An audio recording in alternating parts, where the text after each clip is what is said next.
So I just got done rewatching the game, and I want to point out some things that I noticed. This is just poor transitional defense. The Knicks don't get back. They gave up a wide open three. But OG Anunoby continuously hit clutch shots off of timeouts and Pacers scores. This is great defense by Cat, of course. Too much space. That's why that wasn't called. Mikal hits a tough turnaround jumper to cut the deficit back to 13. Brunson off the backboard, but Mikal gets it and puts it in. Mikal was not efficient, but he certainly stepped up and hit some timely shots. I'm looking at Karl-Anthony Towns, though. At halftime, guys, he only had 4 points, as you can see. 2 of 7 from the field, 3 fouls, almost as many fouls as points. Cat has to get going for the Knicks to have any sort of chance to come back and win this game.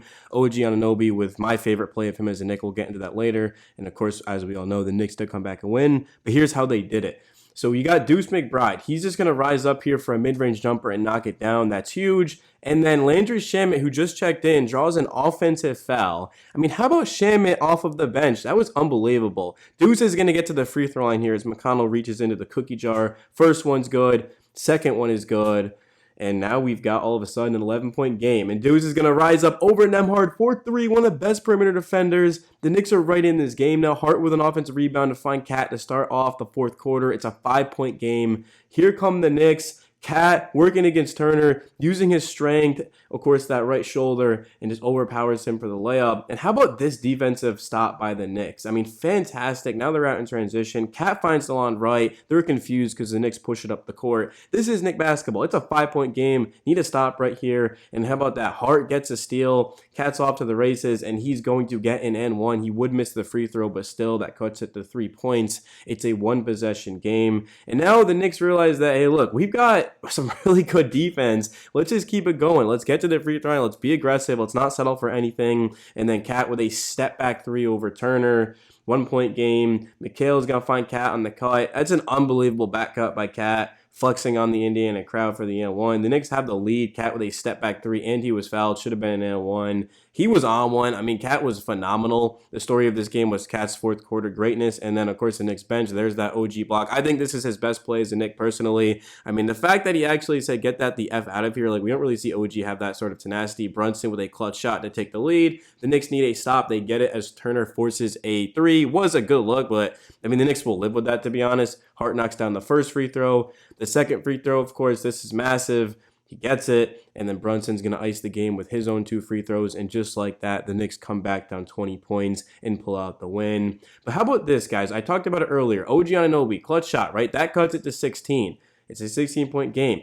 The Knicks are going to go ahead, and they're going to get a foul on Brunson, so he's out of the game now. Your best player's on the bench. You're down 18, no problem. Josh Hart, good move right here, working on the smaller Nembhard. The Knicks, of course, are going to get a stop. That's amazing defense by Shamet. Are you kidding me? Before I get into the story of this game, which was the bench production without Jalen Brunson on the court, here's a quick word from today's sponsor. Here's a site that makes NBA playoff betting smarter. Head to mybetlines.com, pick any upcoming game, and it instantly lists the key props and breaks each one down across the 5 most likely game scenarios.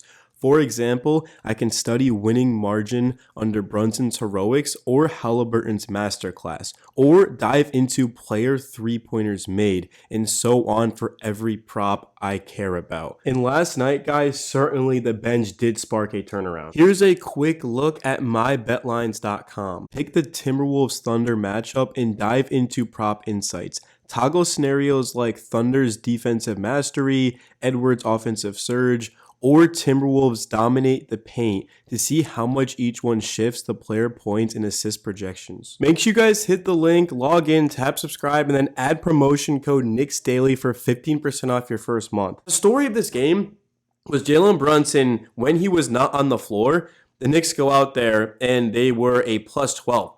15-4 second half bench scoring. So the Knicks played the best defense they have all season in the second half. Offensively, they had probably their best quarter in the fourth. I think we can all agree. So not only are you scoring at a best season high, you're defending at an all-time season high, and you do it without your best player. You have to understand that Brunson is as highly intelligent of a basketball player as it can possibly get. Like, one of the most intelligent in NBA history. He's going to make adjustments. He's going to adapt. I thought personally he played horrible defense. He had silly turnovers. It just wasn't Jalen Brunson out there. But thankfully, his teammates had his back. DeLon Wright, Leonard Shamet, Deuce McBride, OG Anunoby, Josh Hart, Karl-Anthony Towns, head coach Tom Thibodeau, right? Everyone stepped up, and that's what it takes to win a championship. You can't expect Brunson to have 30 points on 50% shooting every single night, right? 70% true shooting. Like, that's not realistic. Now, Brunson, next game, he's going to have to step up because the Pacers are going to come out aggressive. They have a chance to go up 3-1 in the series. If they end up giving up both games at home, it's 2-2. And now all of a sudden, it's a best of 3 with the Knicks having 2 of those 3 games at home. The Pacers have to win just as much as the Knicks do, because if the Knicks win game 4, there's not going to be a single Knicks fan that believes we're losing this series, right? Or a single Knicks player. Like, they're going to be fully locked in. So it's crucial that the Knicks come out swinging. But Cat's fourth quarter, I believe, is as good as I've seen him ever play. I think it was one of the best quarters in Knicks franchise history. I mean, he goes out there and has 20 points on 67% from the field, 8 rebounds, 1 assist, 3 of 4 from 3. I mean, are you kidding me? That step back 3 where he was fouled should have been an and-1 was unbelievable. Even the other step back that he had, of course, just over Turner. To start off the quarter was great as well. I mean, Cat was absolutely feeling it, and he showed why the Knicks went out there and traded for him. It seems like sometimes Cat just forgets how talented he is. He also forgets that he's a 7-footer. Cat doesn't just have to shoot. He can go to the basket, because you could argue that Cat is actually better at driving than he is shooting, at least in the sense of this series, because he just is absolutely unstoppable. He averaged, again, 30 and 12 in the regular season against the Pacers, and it's because Turner and Bryant and whoever they throw on him, they're not defending Cat. He's got a quick first step, an unbelievably unstoppable first step. And then, of course, once he gets the drives going, it starts to fuel his 3 ball. Cat was unstoppable in game 3. And if the Knicks go on to win the series and win the championship, we will look back on this and say, hey, remember the Cat game? It will be talked about forever in Knicks franchise history. But the job is certainly far from finished. The Knicks are still down 2-1. Game 1, they had a 14-point lead with 3 minutes remaining, and they blew that. Now it starts to look even worse because the Knicks could be going up 3-1 in game 4, right? But now they can only tie the series. But given the fact that the Knicks were down 20, of course, in the second quarter, things were not looking good. And then all of a sudden, they just slowly started to chew their way back. They didn't let the bleeding get any more out of control. OG hit timely shots. So did Mikal. We got Shamet. We got Deuce. We got, of course, Mitchell Robinson. I mean, everyone just stepped up that had to, and they found a way to get it done, and I couldn't be happier. Tomorrow night is going to be absolutely electric. I mean, this is the biggest game that the Knicks have had in 25 plus years. It's that big time. The Knicks have a chance to go back to MSG with a split series and essentially start over the series, and it becomes a best of 3. Let me know your guys' thoughts down below. And of course, thank you to today's sponsor, mybetlines.com. Obviously, I would never do a sponsor if I didn't use them, if I didn't think that it was legit or anything like that. So go ahead and bet on the Knicks, guys, in game 4, and let's win some money.